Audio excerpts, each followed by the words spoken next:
Syndicate যেন পিছুই ছাড়ছে না। আবারও অস্থিরতা বিরাজ করছে চালের বাজারে। 1.5 সপ্তাহের ব্যবধানে চালের দাম প্রতি কেজিতে বেড়েছে 3 থেকে 4 টাকা। ত্রাণ বিতরণে পণ্যটির চাহিদা বেড়ে যাওয়ায় সুযোগ নিচ্ছেন এক শ্রেণীর অসাধু ব্যবসায়ী। ক্রেতারা বলছেন, মুনাফালোভী কিছু ব্যবসায়ী বাজারে সিন্ডিকেট করতে চালের মজুত করছেন। তারাই এখন চালের কৃত্রিম সংকট দেখাচ্ছেন। এ কারণে প্রতিদিন বাড়ছে চালের দাম।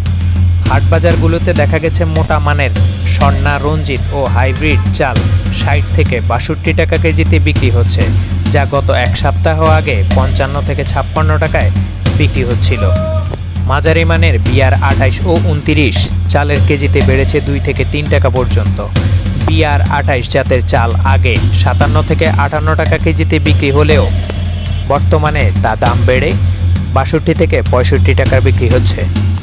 এছাড়া গত 2 সপ্তাহ আগেও 50 কেজি বস্তা কাঠারি বুক চালের দাম ছিল 3000 টাকা। এখন তা 200 থেকে 400 টাকা পর্যন্ত বেশিতে বিক্রি করা হচ্ছে। এছাড়া বেড়েছে সব ধরনের চালের দাম। খুচরা ব্যবসায়ীরা বলছেন, হঠাৎ চালের দাম বাজারের পেছনে অসাধু মিল মালিক ও সিন্ডিকেট ব্যবসায়ীরা দায়ী।